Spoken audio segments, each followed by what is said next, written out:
Ah merde alors, comment on dit Comment ça? ça merde alors? But alors you are French. C'est à moi que tu parles. Alors à qui est-ce que tu parles? T'en vois un autre que moi ici?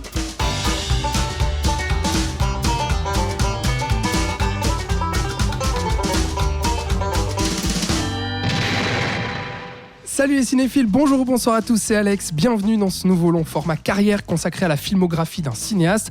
Et oui, déjà, un mois seulement après l'épisode sur Sam Raimi, nous voilà à nouveau au charbon pour s'intéresser aujourd'hui à un très gros morceau, un réalisateur à la filmo bien garni qui semble avoir eu plusieurs vies tellement ses films touchent à des genres divers. Lui qui a commencé par le film de genre, le fantastique et la body horror, avec des films aujourd'hui cultes comme Vidéodrome, Scanners ou La Mouche, puis s'est ensuite tourné vers le cérébral, la philo et le cinéma d'auteur, adulé par le Festival de Cannes et la critique, avec des films chocs controversés comme Crash, Spider, History of Violence, ou plus récemment Cosmopolis ou Maps to the Stars. Je veux bien entendu parler du Canadien David Cronenberg, aujourd'hui 79 ans au compteur, qui revient au cinéma après une pause de 8 ans quand même, ce qui fait forcément office d'événement avec Crimes of the Future, film de SF qui semble revenir aux sources de l'œuvre de son auteur en abordant la transformation des corps face à la technologie et la place de l'homme au sein d'une société évolutive. L'occasion donc pour retracer la carrière de David Cronenberg en 8 coups, soit 8 films de la fin des années 70 à aujourd'hui, en compagnie de mes cinéphiles. Que voilà mon acolyte de toujours, Thibaut Ducret. Bonjour Thibaut. Mais bonjour Alex. Ah bon, comment ça va? Ça va super. Alors toi aujourd'hui tu vas nous parler de pustules, de tumeurs, de psychoprotoplasme et aussi de jeux vidéo branchés par colonne vertébrale. Absolument, j'adore ça. C'est vrai. Les pustules ou les jeux vidéo? Les deux, mon caporal. Celle qui revient avec ses schémas élaborés, ses analyses profondes et qui va aujourd'hui nous parler de pornographie, de violence et de schizophrénie. Salut Charlotte Klinké. Salut Alex. Comment ça va? Ça va bien et toi? Ça fait très longtemps qu'on t'a pas vu dans le saloon. Oui, effectivement. Et entendu surtout. Oui, entendu plutôt, effectivement. Alors qu'est-ce que tu deviens Charlotte? Dis-nous un peu tout. Bah écoute, je vais pas Oui. super bien en fait. Je viens de me taper toute la filmographie de Cronenberg. Oh, ça veut dire que t'aimes pas ça? Non, bien sûr que si. Ok. J'ai peur d'avoir, tu sais, une excroissance qui pousse. Contrôle bien tes aisselles. Effectivement. Bon, D'ailleurs, ce grain de beauté, là, tu l'avais à la base. Il est suspect. bon, on peut préciser quand même que tu es enseignante en cinéma dans une école à Genève et puis que tu as lancé une boîte de production de films aussi en Suisse romande qui s'appelle Marmotte Productions. C'est Tout ça? à fait.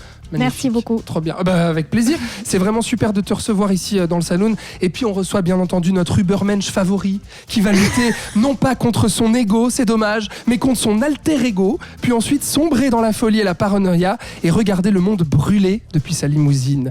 Thomas Gerber. Salut Alex. Un Ubermensch qui a de la toux aujourd'hui. Oui, c'est vrai. Ouais. Ce n'est pas le Covid, mais Non. c'est de l'asthme, paraît-il. C'est une fragilité Ouais. propre à l'Ubermensch. Ah ouais.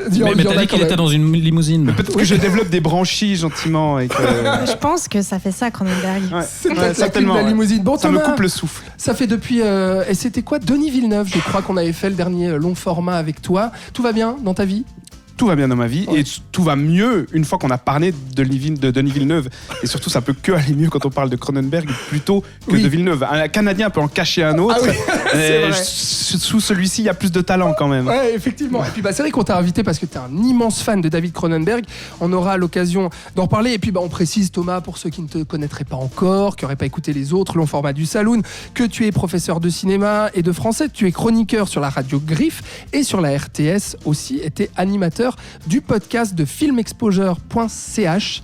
Et puis on peut entendre la voix de notre cher Titi dans un dernier épisode sur les Vikings notamment. C'est ça. Voilà. Et j'enseigne la philo, ce qui aura Ah oui, aussi la philo, peut-être pardon. le français et la philo, Ouais. ce qui aura peut-être son importance aujourd'hui.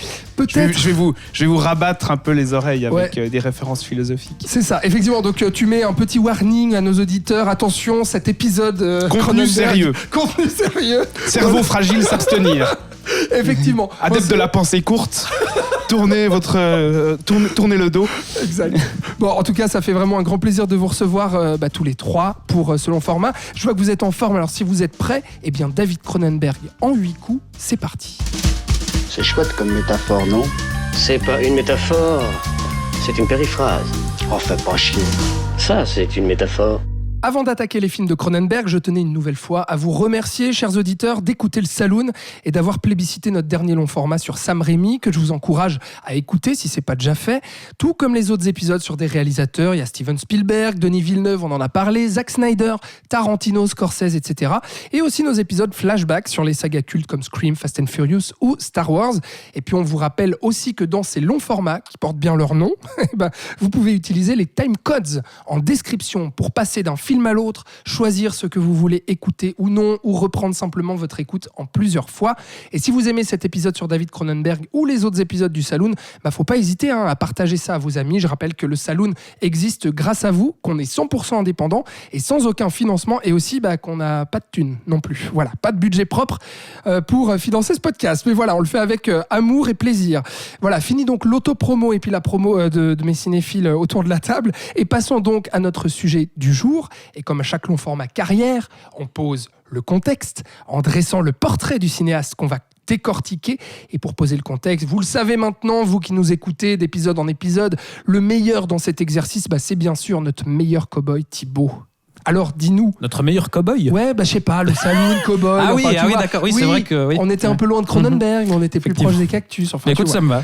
Ok, Thibaut, c'est qui David Cronenberg ? Dis-nous tout. Mais écoute, tu l'as dit, c'est un cinéaste canadien qui est né à Toronto en 1943 dans une famille juive d'origine lituanienne. Il a une sœur, Denise, qui travaillera elle aussi dans le cinéma. Elle sera costumière et ils vont collaborer sur quelques films d'ailleurs. Elle sera notamment dans l'équipe de La Mouche. Sa mère est pianiste, son père est écrivain et éditeur. On a donc des gens assez cultivés qui avaient notamment une grande collection de livres, ce qui aura son importance puisque grâce à ça, David va rapidement devenir un assez gros lecteur. Et pendant un certain temps, justement, il pensait d'abord devenir écrivain comme son père. Et c'est son père, justement, qui va l'initier au cinéma. Alors d'abord, plutôt à un cinéma d'auteur. Il va notamment lui montrer le 7e saut de Bergman. Mais à l'époque, quand il est jeune, David, il est plus intéressé par les westerns et les films de pirates, notamment avec Burt Lancaster. Et il dit qu'un de ses premiers chocs de cinéma, c'est Bambi, de Disney, notamment la fameuse scène de la mort de la mère de Bambi. Apparemment, ça l'a assez traumatisé. Donc pas trop de cinéma fantastique ou de cinéma d'horreur au début, quoi. Alors, pas au tout début, mais ça va venir. Des lectures fantastiques. Des lectures fantastiques, j'y arrive justement, puisqu'en parallèle du cinéma, ce sera aussi un gros lecteur de magazines de science-fiction et de comic books. C'est notamment un gros fan de Shazam à l'époque. Et aussi des histoires d'horreur de EC Comics, qui était donc un éditeur qui proposait spécifiquement des récits fantastique et plutôt horrifique. Donc là, ça va commencer un petit peu à l'influencer. Donc il a quand même malgré tout des influences assez larges au départ et il pense tout d'abord mettre ça au service de l'écriture de romans. Donc. Et après avoir commencé des études en sciences, tout d'abord à l'université de Toronto, il va finalement s'orienter vers un cursus littéraire, justement en pensant devenir tout d'abord écrivain. Et il cite deux noms d'auteurs qui l'ont particulièrement inspiré. Tout d'abord, Vladimir Nabokov, donc l'auteur de Lolita, et William S. Burroughs, qui aura son importance puisqu'il adaptera plus tard son récit Le Festin nu. Et que quand il va commencer à fréquenter la scène artistique underground de Toronto, c'est là que son intérêt vraiment pour le cinéma va grandir, puisqu'il va être fasciné par le cinéma expérimental, par aussi tout ce qui se fait du côté new-yorkais. Et il va finalement lui-même tenter l'expérience en réalisant 2 courts-métrages en 16 mm. Tout d'abord Transfert en 1966, qui est un dialogue entre un psy et un patient au milieu d'un champ, donc un truc assez surréaliste. L'année suivante, en 67, il signe From the Drain, donc 2e court-métrage, où là on a un dialogue à nouveau surréaliste entre 2 hommes dans une baignoire. Donc quelque chose tout de suite d'assez frappant. Et finalement, en 1969, il va passer au long métrage avec Stéréo, suivi l'année d'après par Crimes of the Future, titre qui reprendra donc pour son dernier film. Ouais. Alors qu'il n'y a rien à voir entre les 2 films. Non, absolument aucun rapport, à part le titre. Ces 2 premiers longs métrages, la particularité, c'est qu'ils sont financés par des boîtes de production de films porno. Puisqu'à la base, il a quand même de la difficulté à trouver des financements ailleurs. Donc là, c'est versé de ces boîtes de production qui trouvera de l'argent. 2 films assez particuliers aussi, puisqu'on a, dans les 2 cas, aucun dialogue. En fait, on a des voix-over de scientifiques qui expliquent des expériences qui sont menées au sein de cliniques privées, où on fait des expérimentations un petit peu étranges. Donc là, on commence déjà à explorer ce qui sera ces thématiques concernant la science, ses dérives, etc. Quelqu'un les a vus d'ailleurs les courts-métrages et tout ça? Enfin, quelqu'un est allé jusque-là? Charlotte, non? J'avoue que non. Ah, non. Toi non plus, Thomas? Si, je les ai vus. Ah, si. Et j'ai même fait dédicacer le coffret de ces 2 premiers longs, Oh, Stereo et Crimes of the Future par Cronenberg. Et j'ai vu Monsieur est sérieux. Monsieur est sérieux. Et j'ai vu ses cours aussi. ouais. Mais donc, C'est ça- vraiment du cinéma expérimental. Ok, ça vaut le détour ou pas? Pour d'autres raisons que celles qui nous amènent à voir ces longs qui vont suivre. D'accord. C'est assez rebutant quand même. En tout cas, ces 2 longs métrages, je trouve que c'est C'est assez austère. compliqué, ouais, c'est austère. Ouais. On est vraiment. Si vous aimez le cinéma à la Kenneth Anger et autres, Mm. vous pouvez tenter le coup, mais ça ressemble plus à ça qu'à autre chose. C'est des films d'installation, c'est des films expérimentaux. Ouais, le premier film vraiment intéressant, t'allais en parler, je pense, c'est du coup Frisson et Rage. Hein. Oui, même s'il doit d'abord faire un petit passage par la télévision avant de pouvoir vraiment continuer sa carrière au cinéma. Au début des années 70, il réalise plusieurs téléfilms et il revient finalement au cinéma dans la deuxième moitié de la décennie en enchaînant avec un triplé de films qui là va vraiment poser pour de bon son univers et installer le genre qui le fera connaître, à savoir le body horror.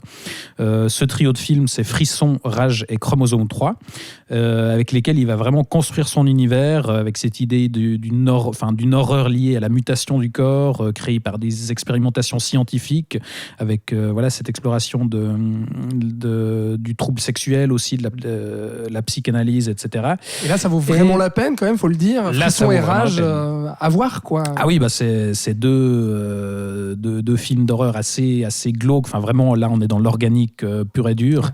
Qui Et le pose film vraiment d'exploitation. tout ce qu'il fera après, quoi. Complètement, on ouais. sent vraiment la genèse, ouais. Cette deuxième moitié des années 70, c'est aussi une période assez marquante au niveau personnel, puisque ça va être marqué par la mort de son père, qui va tout d'un coup être atteint d'une maladie dégénérative, qui va le faire décliner lentement, mais de façon assez irrémédiable. Et donc, Cronenberg va voir son père dépérir littéralement à petit feu. Et ça va évidemment le marquer et marquer encore plus son cinéma et renforcer ses obsessions qui étaient déjà présentes. Mais on pourra en parler peut-être notamment quand on évoquera La Mouche, mais c'est quand même quelque chose qui se retrouve vraiment dans ses films.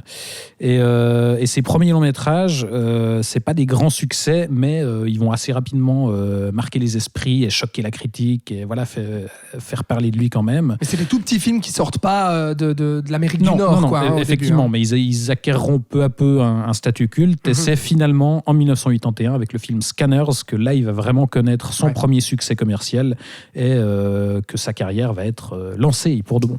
Effectivement. Merci Thibaut. Charlotte, toi, qu'est-ce que c'est ton rapport à David Cronenberg? T'as découvert comment? À quel point est-ce que tu aimes ce cinéaste? Dis-nous tout. Alors moi, c'était Vidéodrome, mon début de relation avec Cronenberg.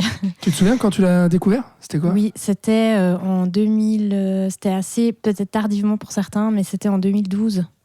J'ai commencé un cycle Cronenberg en fait. Des fois, je me pose des espèces de challenges comme ça.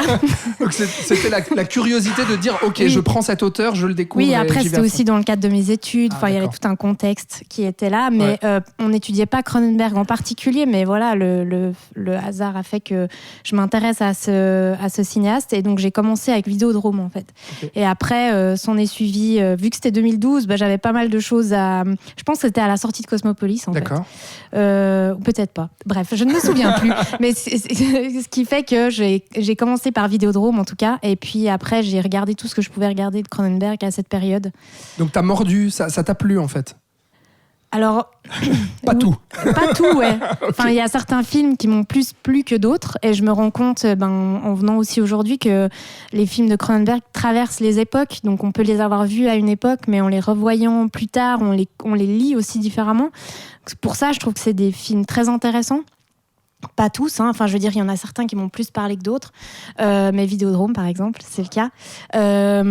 Et ensuite... en fait, moi, j'ai toujours en fait de l'intérêt pour les réalisateurs qui ont des choses à dire. Et là, donc il y là, a tout un paquet de trucs. Voilà, quoi. exactement. Et chez Cronenberg, c'est très très dense. Ok, Thomas, toi? Du coup, je le disais, grand fan de Cronenberg, dis-nous tout, quoi, explique-nous. Ça a vraiment été un moment important dans ma cinéphilie Cronenberg, parce que j'étais au lycée, tout début de mes années de lycée, donc début des années 2000. Et on était à l'époque du DVD, les plateformes n'existaient pas. Et pour trouver certains films, il fallait faire quelques recherches sur Internet. J'allais au City Disc de Bienne acheter des DVD avec l'argent de poche que me donnaient mes parents. Plutôt que de manger à la cantine, j'achetais des DVD à la place. Et je me souviens très précisément de comment j'ai découvert Cronenberg parce que, en fait, je m'intéressais aux films de zombies. Et j'avais regardé les Romero. Et ensuite, je traînais sur quelques forums sur Internet et sur des sujets consacrés au cinéma d'horreur, au cinéma de zombies. Il y a des gens qui citaient à plusieurs reprises Cronenberg comme étant celui qu'il fallait voir dans le genre de l'horreur. Et donc, c'est Romero qui m'a un peu amené, si tu veux, à Cronenberg. Et j'ai commencé par regarder ses tout premiers films. J'avais commencé par Frisson et Rage parce que j'ai aussi un côté psychorigide. On commence par le début. Voilà, c'est ça. Et on regarde dans l'ordre chronologique si possible. Oui. Et donc après avoir vu les trois premiers longs métrages de fiction classique, on va dire, de Cronenberg, donc Frisson, Rage et The Brood, j'ai ensuite regardé La Mouche. Et c'est l'époque à laquelle Spider sortait. Et après j'ai regardé Existence. Et bref, c'est un cinéaste pour lequel j'ai tout de suite développé une assez grande fascination, mais une fascination qui est éminemment subjective parce que c'est ce genre de cinéaste avec lequel vous avez l'impression de découvrir plus que le cinéaste lui-même, mais tout un pan du cinéma. Vous entrez dans une cinéphilie par cette porte-là, et donc forcément que ça biaise un peu notre regard. On a l'impression de découvrir un monde de particulier. Et voilà, j'ai grandi avec Cronenberg, et en plus de ça, j'ai assez vite perçu quand même qu'il développait une fascination et un intérêt lui aussi pour le corps, pour une pensée philosophique particulière qui me parlait aussi à l'époque, qui me parle toujours d'ailleurs, mais comme j'étais en études, je commençais à étudier la philosophie. Il y avait une résonance qui s'élaborait entre mon propre parcours et puis ce qu'il développait dans ses films. Donc il y a eu une symbiose comme ça, une alchimie qui a assez vite pris entre entre les films de Cronenberg et moi. C'est vrai que je me suis toujours demandé, parce que ça fait partie vraiment de tes cinéastes favoris. Je pense que si tu devais citer un top 5, il est dedans. Vivant, il est dans le top 3. Ah oui, top 3. C'est vraiment quelqu'un que j'admire intellectuellement, artistiquement, et que je serais prêt à suivre jusque dans ses ultimes travers. Ça c'est clair, on verra après. Autorisant, parce qu'en fait, c'est quelqu'un pour lequel j'ai développé un intérêt, comme tu le disais Charlotte, c'est quelqu'un qui a quelque chose à dire. Donc en fait, il m'intéressera toujours, quoi qu'il dise, parce que je suis intéressé à savoir où il va, ce qu'il a à dire sur notre époque, et même si parfois, on en parlera, il propose des films qui divisent un peu plus. Dans leur forme notamment, il m'intéresse vraiment tout le temps. C'est quelqu'un qui me fascine intellectuellement et artistiquement. Mais c'est vrai qu'il faut préciser aussi, et c'est ce que tu disais quand il a fallu que j'aille sur des blogs spécialisés et tout, rechercher un peu ça, aller acheter les cassettes ou les DVD. C'est vrai que Cronenberg, c'est quand même pas un nom qui résonne auprès du grand public. En fait, à l'époque, si tu faisais quelques recherches quand même, si tu t'intéressais au cinéma d'horreur, tu tombais assez rapidement sur lui quand même. Mais là aussi, c'est une frange, c'est-à-dire vraiment, il faut déjà être intéressé par le cinéma d'horreur. Disons que c'est pas un nom qui résonne véritablement, c'est un nom qui résonne auprès vraiment des cinéphiles et de la critique particulièrement. Mais je crois qu'il a pas mal fait résonner dans les années 80 avec Vidéodrome, mais après dans les années 90 avec Existence, il a marqué il a marqué toute une La Mouche, tout un surtout, public. Et La Mouche, oui. Donc je pense que c'est un cinéaste qui a marqué les esprits. En fait, aussitôt qu'on voit un Cronenberg, je pense qu'on ne peut pas l'oublier. Il nous marque. Thibaut, toi, t'as découvert comment ? Alors écoute, j'ai découvert ça, c'était aussi des conditions assez particulières, je devais avoir une dizaine d'années, et à l'époque, en fait, on avait une habitude avec ma famille, donc mes parents et ma sœur, de partir chaque année pendant les vacances d'Irlache avec mes voisins, qui étaient aussi un couple avec 2 enfants, et l'aîné des enfants de mes voisins prenait à chaque fois son ordinateur et téléchargeait des films à l'avance, et comme ça, toute la semaine, chaque soir, les enfants, on se faisait un film sur son ordi, et cette année-là, je ne sais plus quand c'était, mais je devais avoir 10 ans à peine, il avait téléchargé Existence. Et donc, j'ai découvert Cronenberg par ce film-là, sans avoir aucune idée de qui était Cronenberg, et puis même sans avoir retenu le nom de Cronenberg après la vision. Mais c'est vraiment un film qui, du coup, m'avait marqué, parce que voilà, j'étais pas tellement habitué ni à la body horror, ni à quoi que ce soit. Oui, à 10 ans, oui, effectivement. Et voilà, et puis finalement, plus tard, voilà, j'ai fini par me dire, ah oui, Cronenberg, et je me souviens m'être acheté un coffret dans lequel il y avait History of Violence, Les Promesses de l'ombre et Spider. Et c'est vraiment avec ce trio de films-là que voilà, j'ai commencé à me plonger un peu plus en détail dans sa filmographie. Et là aussi avec des films qui me fascinaient, comme Autant un peu plus tard, qui me laissaient un peu plus froid. T'as beaucoup rattrapé pour cette émission aussi, je crois. Oui, alors j'avais pas mal de manques, notamment ces tout premiers films que j'avais pas vus et j'avais un peu lâché l'affaire ces dernières années, donc j'ai aussi dû faire du rattrapage. Donc, et comme ceux que j'avais vus dataient aussi, je me suis refait la filmo complète pour le coup. Il a même vu Fast Company. C'est dire. Ouais, c'est ça, effectivement, film dont on ne parlera pas. C'est vrai que tu nous as parlé de Rage et puis de Frisson, dont on ne va pas parler, mais on recommande chaudement, effectivement. Et puis, on va entrer dans le vif du sujet. On va commencer là à aborder les films de notre sélection, parce qu'on va parler que de 8 films, alors que Cronenberg en compte, je sais pas, une vingtaine, trentaine. Enfin, une grosse pétée, quoi. On va dire ça comme Charlotte ça. est en train de compter. Ah oui, voilà. Elle a la liste sur sa petite feuille. Elle a la liste sur la feuille. Alors, Charlotte, combien ? 23 avec celui à venir. Bon, voilà, tu vois, j'étais là, entre 20 et 30. Bon, donc on va sauter aussi Fast Company, Thomas en parlait, c'est une parenthèse plus ou moins heureuse sur le sport automobile, qui n'a pas très bonne réputation, faut le dire, ce film-là. Tu confirmes, Thibaut ? C'est vraiment son film de commande, où c'est un vague mélodrame dans les courses de dragster, c'est pas très intéressant. D'accord, très bien. Et donc on va directement passer, et on va rester avec toi, Thibaut, en 1979, avec son premier chef-d'œuvre, disons-le, qui permet à Cronenberg de se faire remarqué et distingué par la critique et de s'exporter en dehors du Canada, dans des festivals notamment. J'ai nommé The Brood, baptisé très bizarrement Chromosome 3 en français.